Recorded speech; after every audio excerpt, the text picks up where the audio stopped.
Hi, everyone. My name is Tina Tocco. Welcome to the Writers Workout's second annual virtual conference. I am here today to talk to you a little bit about how to submit your work to literary journals.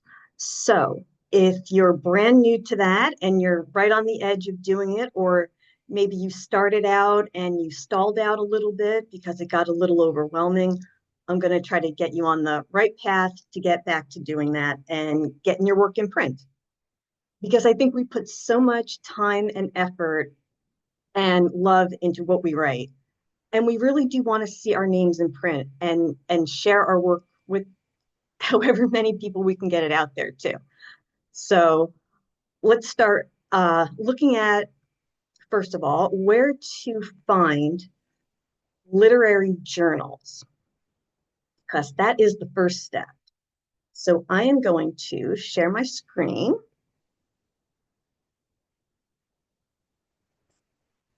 And we will look at one of my favorite sites, newpages.com. Okay, so newpages.com, as you can see, has many different things that you can find here, but we're going to look at the best way to find literary journals. And as you can see, they have a filter function, and that's what's so great about this. So let's just say, for example, we want to make sure that we're in a journal that has a print version. And let's say we want to make sure that it includes poetry. So then we'll hit filter. And everything that comes up here should hit both of those. So you can see there are many of them. Let's just go to the first one here. We'll go to Able Muse. And we'll see what you get here. So when you click on that, you're going to find out a little bit about the journal. So they accept poems, fiction, essays, book reviews. If you go down a little farther, you'll find their contact information, their social media, and all sorts of information that you need to have in order to submit to them. So again, they're telling you their genres. If you'd like to get a subscription, whether they accept simultaneous submissions, which in this case they do not. Simultaneous submissions being you submit it to this journal and you also submit it to other journals at the same time. No postal submissions, no email submissions, online submissions, yes, when their reading period is, and their response time. So you get a lot of information here that can help you sort out whether this is a journal that you would want to submit your work to. And then the publisher gives New Pages a little description to put up on their site. And I mean, that's a lot of information. So they're really telling you, you know, what it is that they're looking for and who they are, who they've published. And, you know, that's a great starting point.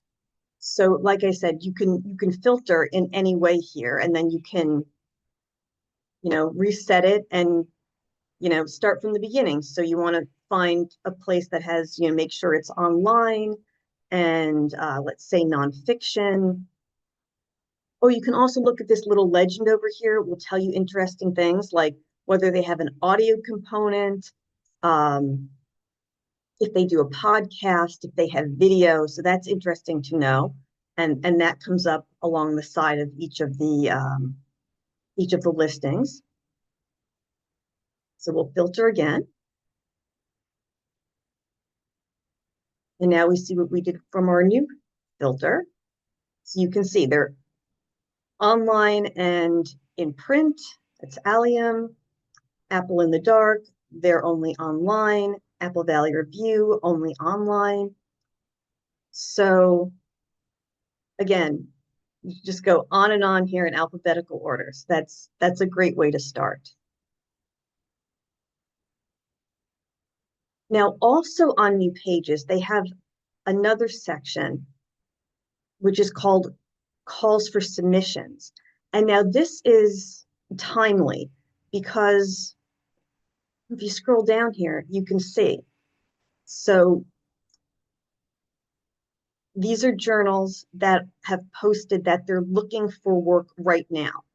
So writers of sci-fi and horror fiction, we need you, the Shade Chronicles podcast, and they're telling you a little bit about what they need. Here's one for two-year college students, About Place Journal. They're having a theme issue. So you can go, right down the list and see what it is that they're looking for. There usually calls for theme submissions on here. Sometimes just in general saying, we're open for submissions, but you can find a lot here, and this will go on, for quite a while. As you can see, it's going back to December. So that's another way to find places that are looking for work right now, and just sort out if those are places that would be appropriate for your work. So another site, and there are many, many sites that you can use to find places to submit. We only have time to go through a few of them, but another one, and most of us have heard of this magazine, Poets and Writers. They've been around for over 50 years at this point. They have a similar filter function. So you can go down here and you can look for genre, let's say fiction. You can look for many subgenres in here, which I think is so interesting. There's a lot of it. So if you want to, let's say you write humor, you can pick something in the subgenres. Reading period, let's say open now. Let's say you're ready to go right now. You want to know what's open. And you can filter.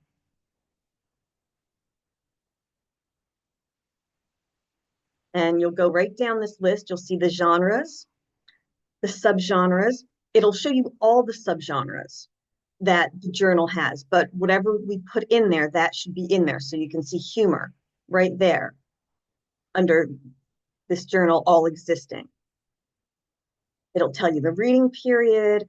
And as with new pages, if you click, you will go to more information and be able to then from there go to the journal's website and find even more information and submit from there. So that has a similar function to it, where you can then reset and start from the beginning and find other types of journals.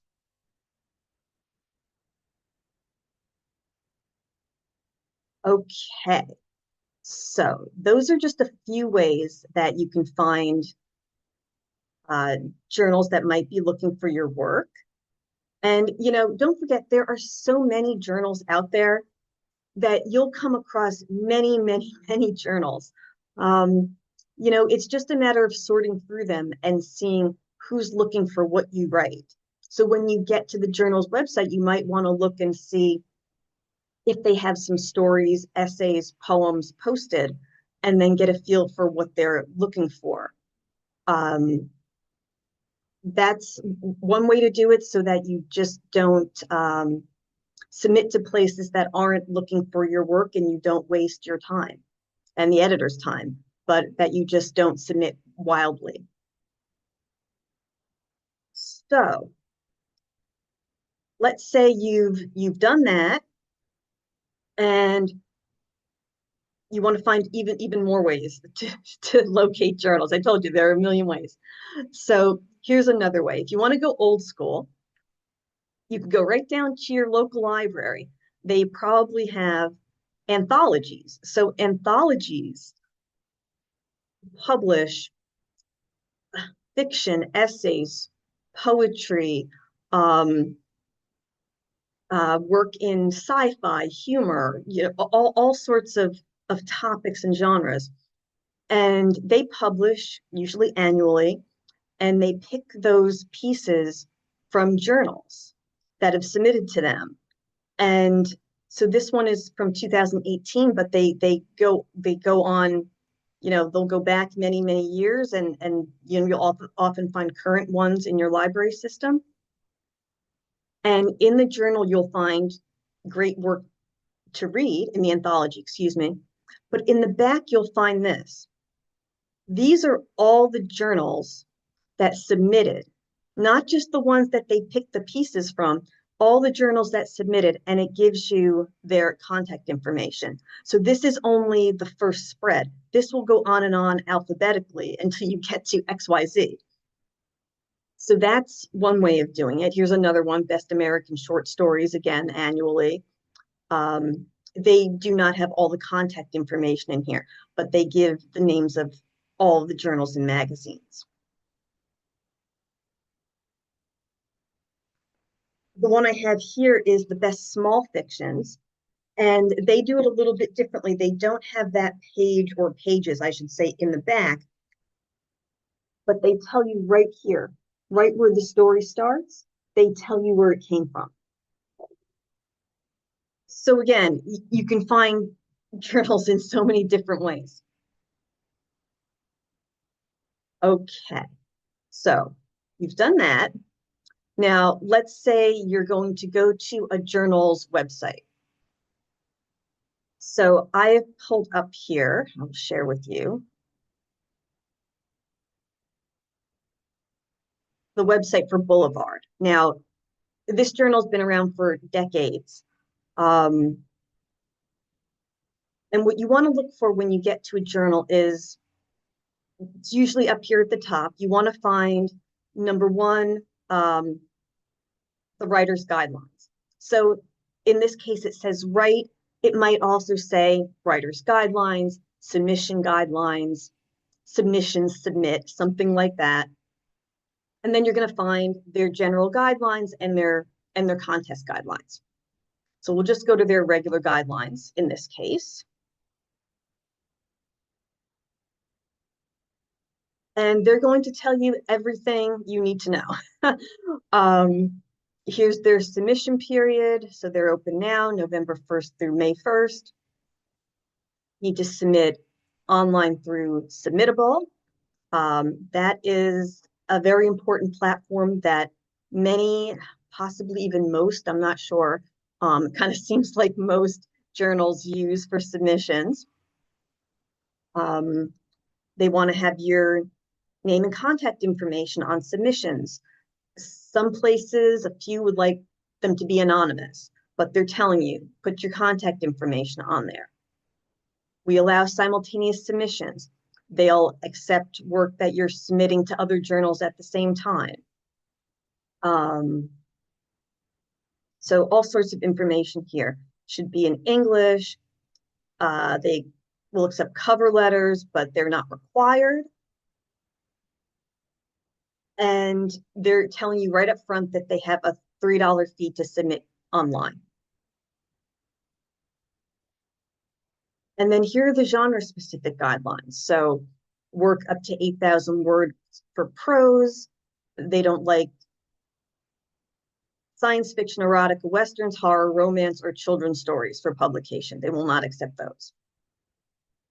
Poetry, how many lines, how many poems to submit at the same time. Usually poems and flash fiction or flash memoir you submit in groups.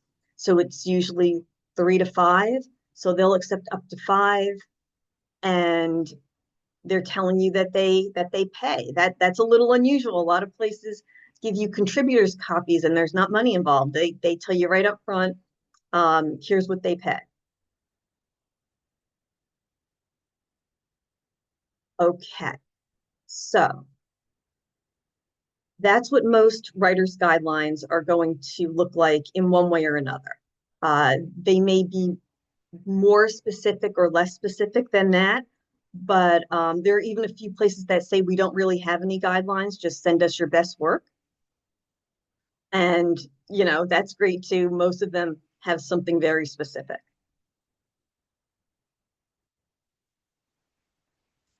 Okay. And let me see. Oh, there's one other thing I should have shown you while we were on Boulevard's site here. Yes, this will come up all over the place. So There's usually a button, click here to submit. Um, Sometimes you'll just see it as one line. It'll be a link and it'll say, submit here or something like that. But there's always a way to submit your work from that page. And if you click on that, you're going to get their guidelines again. They always show you the guidelines, at least one more time. And then, so those are all their general guidelines that we just saw. And then down here, because now we're on Submittable, they're going to show you, again, the genre-specific guidelines. These look familiar. And they're going to show you again what they charge for an online submission. $3, that seems to be the norm. I have seen them higher. I have seen them a bit lower, like maybe $2.50. But if a place charges for a submission, $3 is not out of the realm of possibility. That's normal.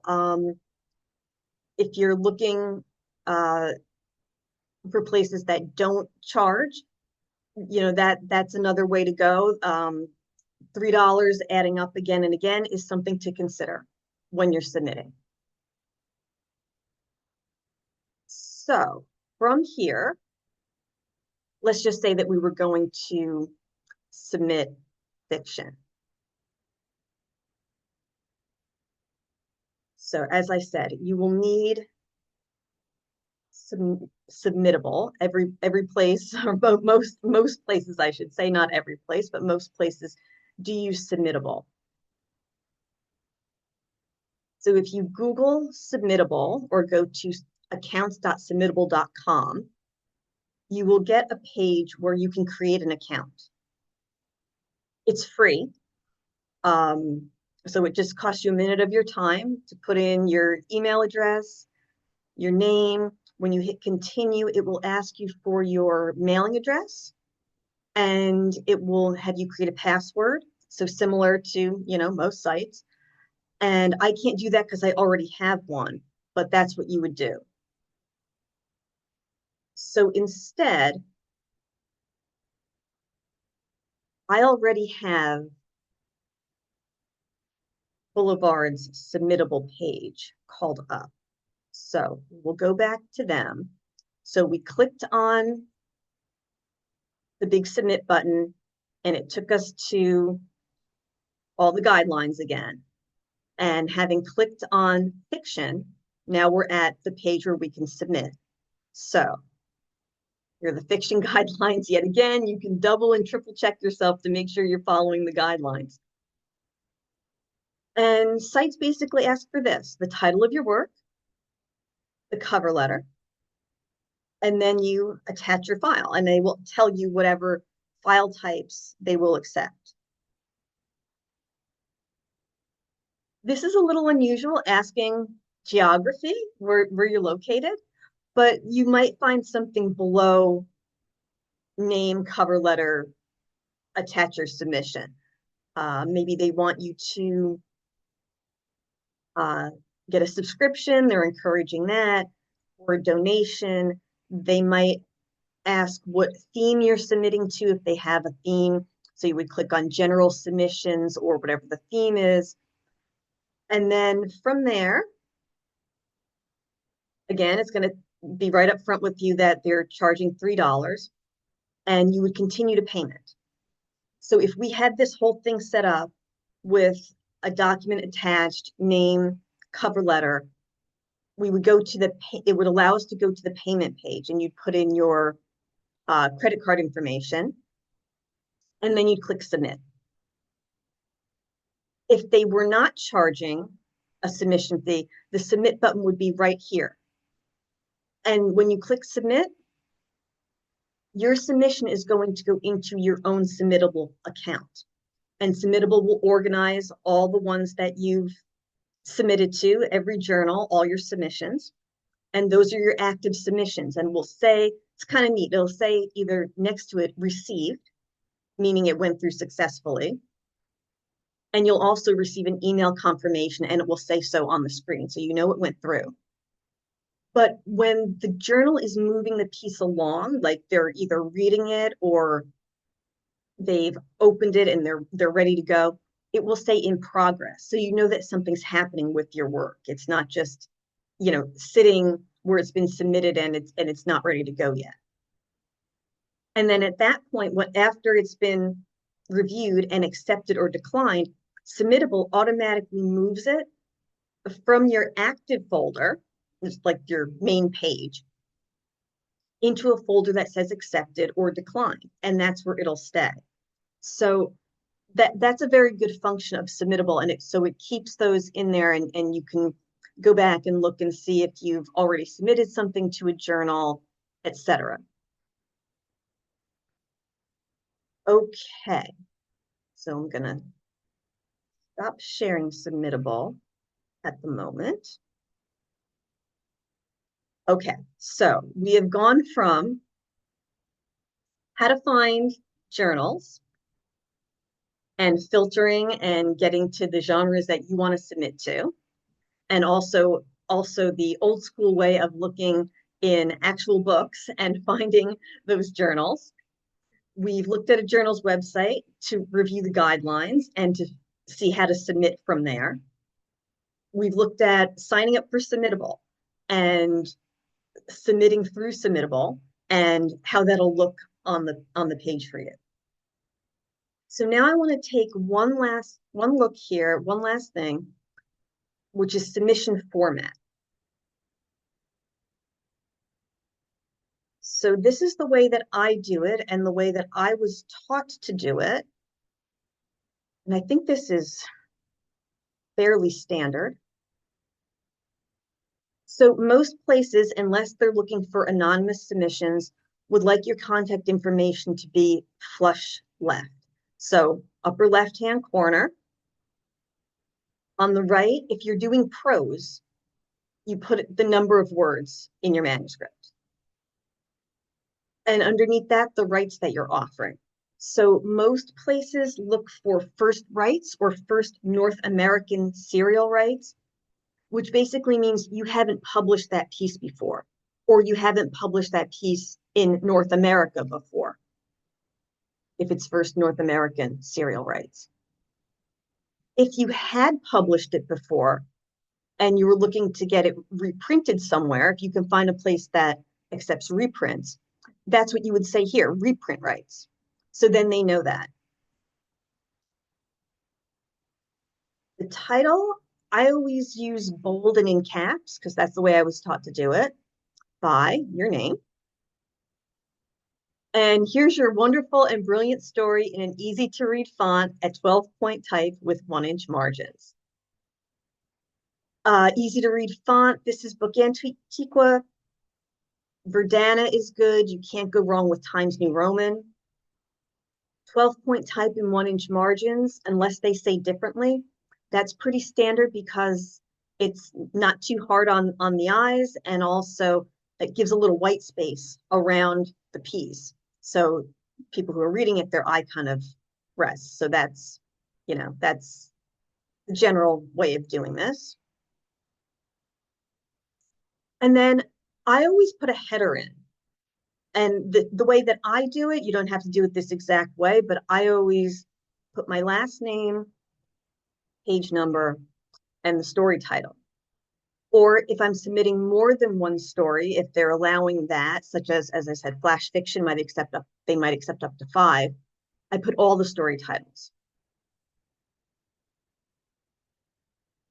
And if you are submitting more than one piece, you just put the next piece in the same document right after that one. That's usually how they ask for it. They'll say all work in one document. That's just an easier way for them to keep all the stories together. And then you just do it the same way, formatted similarly, and you're good to go.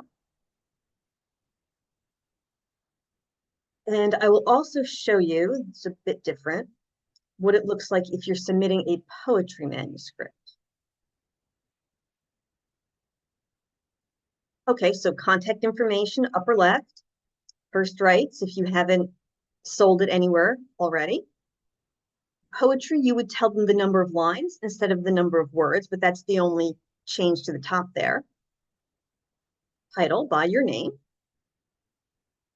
Again, in an easy to read font like Times, and it goes flush left. Now you notice probably on the previous one for prose, it was double spaced. That's typical for prose work. If you're going to submit poetry, a single space is the standard, with only a space in between stanzas, a line break. And again, at the top, I would do the same thing because you're probably submitting more than one poem. And I always put, as I said, my last name, page, and then the titles of the poems. And then there's no confusion about that. And then your next poem would go after that, and your next poem would go after that, and you just put them all in one document in whatever format they say they're accepting it in, usually PDF or .doc or .docx. And that's the standard way of doing it. I don't think any place would fault you for this.